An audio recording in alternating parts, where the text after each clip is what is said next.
Hello viewers, we're jumping back into Gran Turismo 7 for the first time in a while. This is Daily Race C. Definitely caught my interest because this is very much an interesting circuit. A very tight hairpin, a very short track, which tends to make for some chaotic racing. And I'm going in with zero practice, starting from the back. And we all know that this is a very bad idea, but I was pressed for time, so we're going to jump straight in. So yeah, starting 15th out of 16, Daily Race C, 20 laps, Sardinia is the venue. Now, as you can see, up in front, this was going to be a very close fought race. This tends to happen on very short circuits like this. Now, check out the second guy in that group, because he is going to turn into that wall. Barrier with a nice little early meeting there, and his first victim of the day. So we're going to gain a position out of that. Then through here, the BMW, bit of contact, and he's wide. There was someone else wide as well. And defending from the guy behind, already having gained 3 positions on this opening lap, having done not really anything to achieve that, just drive around and not crash, and wait for the others to do it. Wait for the others to crash, that is. Right, on to the second lap, and you can see the battle still raging on in front. It's about 8 wide going into the hairpin here, and this really is the key pinch point on the circuit. It's where most of the drama unravels and unfolds. So are we going to have anyone smashing into the wall this time around? It looks like that's not going to be the case. But Damien up in front is going to go for the nice little switcheroo. Is he? No, he's going to get forced to the outside. I'm up the inside, but I'm into the back of Scotty. And as a result, the stewards have not looked too kindly upon it. I've been handed a 2-second penalty for forcing another car off the track. I don't think a car went off the track, but to be fair, I did cause the contact, so I'll take it. It is what it is. So that is unfortunate. On the next lap, serving the penalty and dropping immediately to the back, albeit 14th out of 15, so still basically the back. Now, I managed to cash back up with this guy for 13th, and to be fair to him, he's in the BMW. It's not the meta for this week. It's still a good car. The Genesis being the car to go for this time around. He has a bit of a nightmare on the exit. And we can nip up the inside and move up into an incredible 13th place. It doesn't really get any better than that, other than 1st, 2nd, 3rd, 4th, 5th, 6th, 7th, 8th, 9th, 10th, 11th and 12th. Moving into the pit lane, changing the tyres over, coming out in a fairly lonely 13th. This race was a bit of a write-off, I think it's fair to say. But, well, I mean, I could use it as a practice session, and I did try to catch up with these two up in front. So I suppose there was a 10th place on the cards. There was a possibility of a top 10, but my race began to finally unravel here at the beginning of the 16th lap. You see the pole goes up the inside of the German, and I tried to nip underneath on the way out, and it was just a little bit too close, and boom, I've tapped him round, and I'm going to have to wait for him to go. So a bit of a shame, but this first race, it probably was never destined to end well because I did not do any practice. Okay guys, I think it's fair to say that that was a bit of a disaster. Now obviously the livery was the reason we did so bad there, so we're going to have to...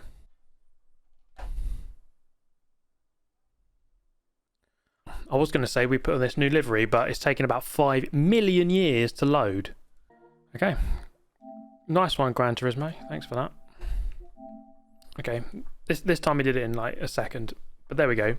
This livery should make us go a lot quicker. Yeah, guys, when I saw this race come up on Monday morning, I knew this is going to be chaotic. Short track, big hairpin, plus the fast sweeper up the hill. It's a recipe for carnage. Plus, given the fact that the game doesn't want to load and keeps crashing, it definitely made for something of a cursed session. Now into this second race, once again you can see very close contention here through the first hairpin. We're going to gain actually a position, and you should always be ready for that possibility, even on the exit of the corner, especially on lap 1. Here, nipping up the inside, following through the Dutch driver there. Side by side though, and this race unravelled very early. You got the Hungarian driver in front going very slowly, and I just go a little bit too quick. And it causes a chain of events where he actually sideswipes Damien, smashing him into the wall. and I was kind of bemused and perplexed as to what had just happened. I mean, I felt like the Hungarian driver braked a bit too early, but I was the driver behind, so I'm going to blame myself. But anyway, I managed to catch up some more positions here, fighting my way back up into the top 10. This guy even indicated to get out of my way, and I was up into 9th. So I was still making some progress here, something better than the previous race, at least. So that's the first hairpin, lap number 7. Moving to the beginning of lap number 8, and this was Damien. This is something you often see in daily races, the top players fighting through from the back, and Damien actually has the #1 time in the world at the time of recording this, so we knew he was very quick. And this was lap number 9, trying to follow him through. This was a good little battle here, good respect shown, and no contact made with the Duracell liveried car, and it was a good little battle. I always enjoy it when you're fighting very close. But eventually I made a catastrophic error in the pit lane.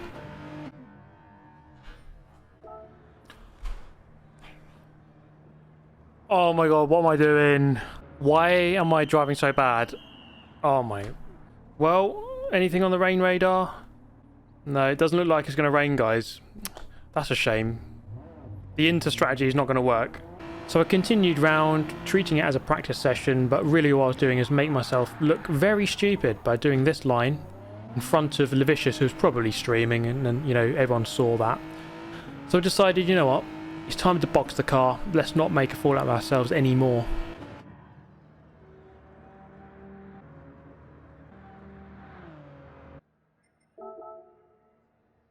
And now the game's just frozen. This is honestly so cursed, guys. I don't know what is going on. Okay, we're going to try and set a qualifying lap and start a bit closer towards the front.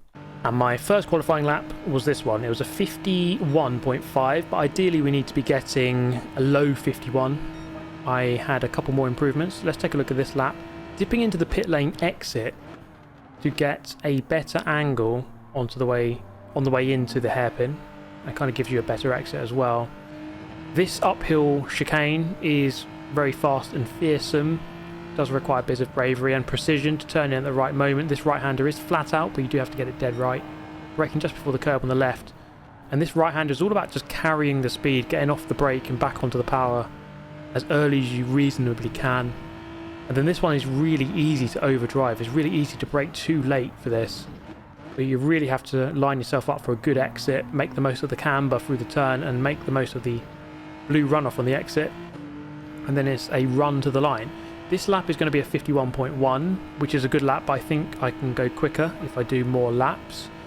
But I ran out of time before this race, the third race of this video, starting 7th on the grid. But that was going to immediately change as the guy in front, for some reason, got a very poor launch. Levicius there from the front, dropping back to the back, and we're going to gain 1 and 2 positions, so up into 5th immediately.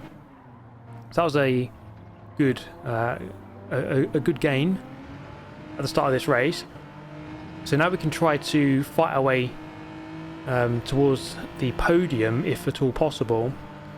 And rather than fighting through from the back, it's always going to be chaotic on a race like this if you're in the mid-pack and you know you're just asking for trouble. Anywhere from about 7th to 12th, that sort of danger zone there is basically where you're asking to get punted off. So you've got to try and avoid that kind of area. I mean, easier said than done, really. It depends where you qualify, and you can't always help it. Anyway, this guy here, it proved a bit of an obstacle. As I tried to dummy him left, the space opened on the right, but he still wanted to turn right on me, force me onto the grass. But you know what? I thought, I'm going to lunge you anyway. Got up the inside, park it on the apex, received a bit of a bump, so he wasn't the easiest person to overtake.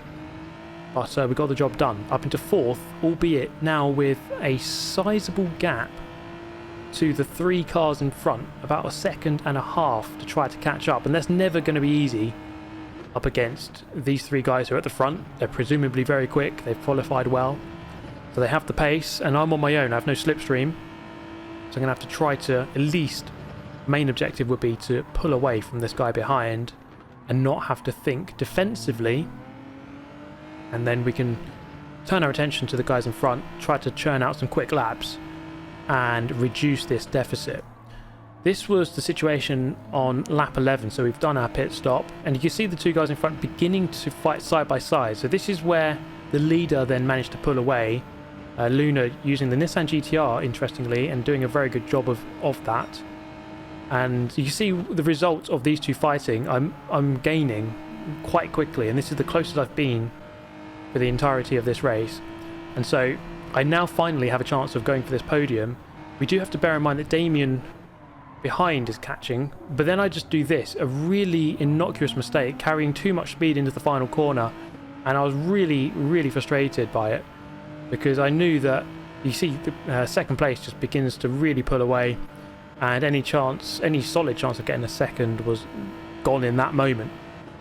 So still making errors, and this session really wasn't perfect, and I think showing a bit of racing rustiness, you could say, after not having played this game in 2 weeks, but crossing the line eventually in 5th place, which I suppose is not too bad given we started 7th.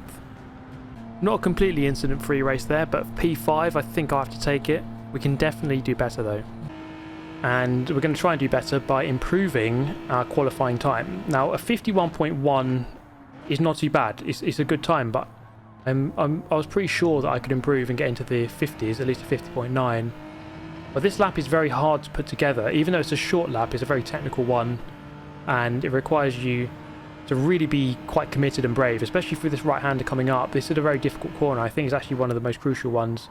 It's really about releasing that brake and then getting back on the power as early as you can, keeping that minimum speed up through the middle of the corner. And then this final right-hander, this really is the bane of my life. It's a very difficult turn. The entry is quite tricky, and you have to be very committed on the power quite early through the turn to really maximise your speed onto this straight. Now, if I could get that final corner right, then there was a 50.9 in it for me, but this one is going to be a 51.0. And so that put us on the grid, 2nd place for this final race. And trust me, this was going to be an epic. The crowd were going to be going wild for this one, guys, as we go to battle against Apex Twin and Heaton 93, someone we've raced many times on this channel before. And this would be a hood classic. I think it's fair to say it will go down in history, and I'll be talking about this one for, I would say, decades, but if not centuries to come. So up the hill, lap number 1, just trying to keep it nice and tidy. Let's get into formation. Let's not lose any positions. That's always a good start. And try to pull up and maybe put some pressure on to the leader of the race. If we can get into the lead, then that's ideal, because that's where you're trying to finish, isn't it? You're trying to win the race. And in order to win the race, you have to be in 1st place. So let's try and do that. So through the final corner of the 1st lap, that's a fairly clean, calm lap. And it seems that the curse is possibly slowly lifting here at Sardinia. Now, Apex Twin is going to go defensive. We're still going to look up the inside, but it's really easy to overshoot this corner given that it's so sharp. And so I was really careful of not outbraking myself there. Putting the guy behind to the outside, and you can see the line of cars waiting. If I were to make any mistake, I'm definitely going to be losing a handful of positions here. So this is very much a case of let's not do anything stupid. Of course, we want to attack and try to get this lead, but at the same time, there's many cars waiting, and I could lose more than I can gain at the moment. So let's just try and keep it nice and sensible, nice and tidy, and bide our time in this one. 20 laps in the race, and therefore no need to rush at this point in time. Let's try not to lose positions though, that would be ideal. Still in the slipstream as we cross the line to begin the 3rd lap. Looking for our braking marker, which is one of the lines going across the pit lane exit, and that seems to be a perfect entry marker for turn number 1. Bit of bumping through the turn, and that actually gives Apex Twin a bit of a gap there on the exit. But by the end of lap number 4, as we cross the line to begin number 5, setting the fastest lap of the race, albeit temporarily, on the brakes nicely. Very close behind, bit of a bump from behind actually. And actually the guy behind is actually going to make a mistake, a slight mistake on the power on the exit of the turn, and that's going to open up the gap slightly. This is the end of lap number 5, so still a very close and a fairly precarious situation in front, but behind the gap opened up, and Heaton, you see now, in a defensive battle with 4th place, and therefore this was a perfect time to settle in behind Apex Twin and not fight too much and just try to open up this gap. For the first 5 laps of this race, it's been very much a sort of a 3, 4, 5 car battle for the lead.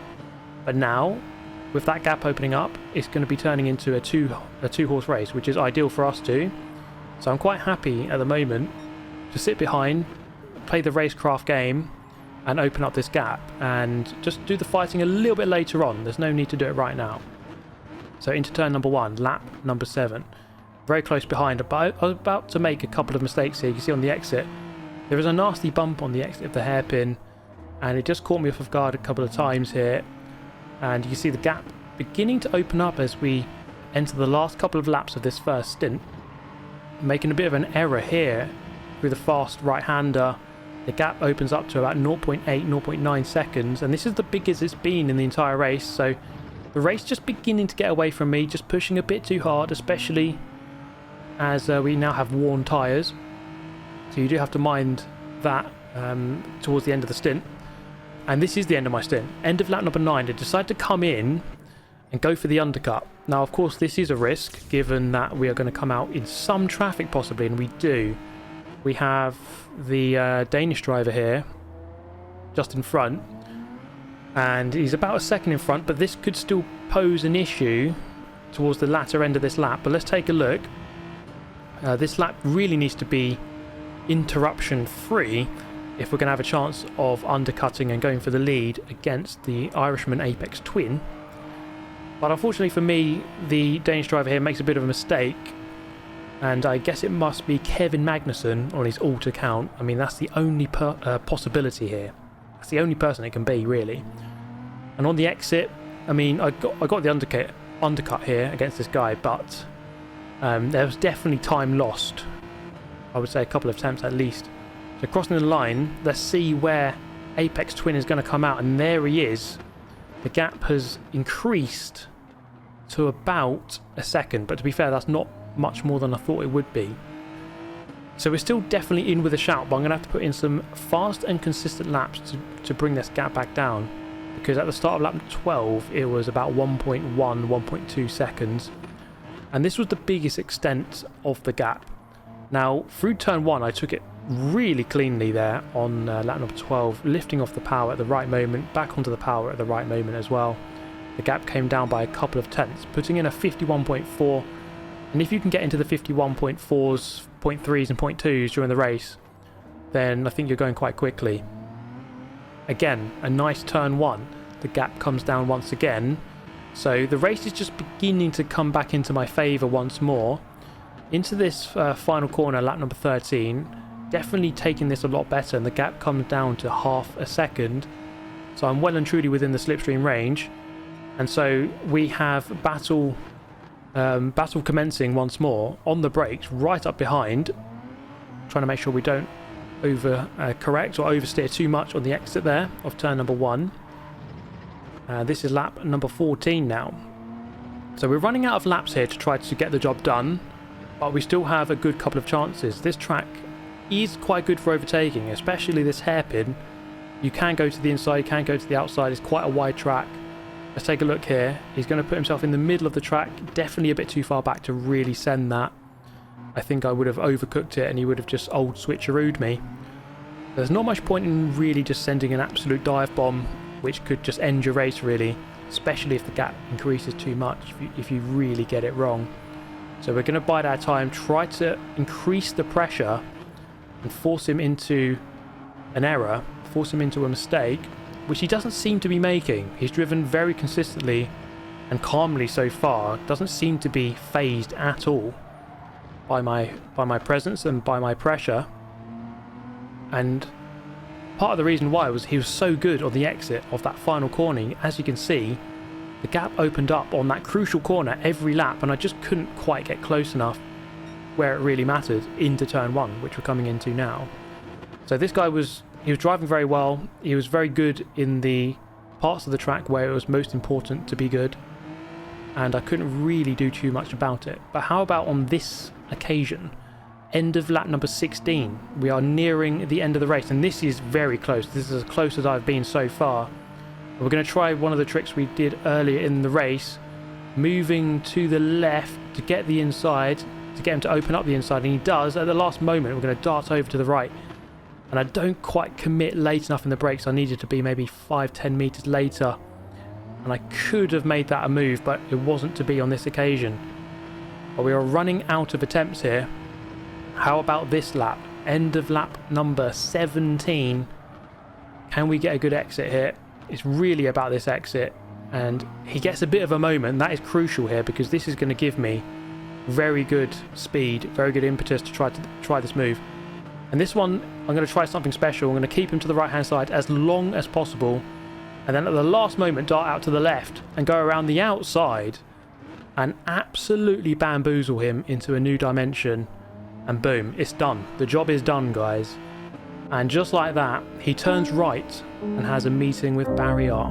Very sad times indeed. But what this meant for me was that, well, you see, I could barely contain my laughter at what just happened. As a couple of laps later, on the end of the 20th lap, I finally brought home a scintillating victory. Oh, yeah! Get in there, Lewis. Miracles do happen, mate. Alright, guys. There we go. That's enough of that race. We brought home the victory. I'm done. Catch you next time. Goodbye.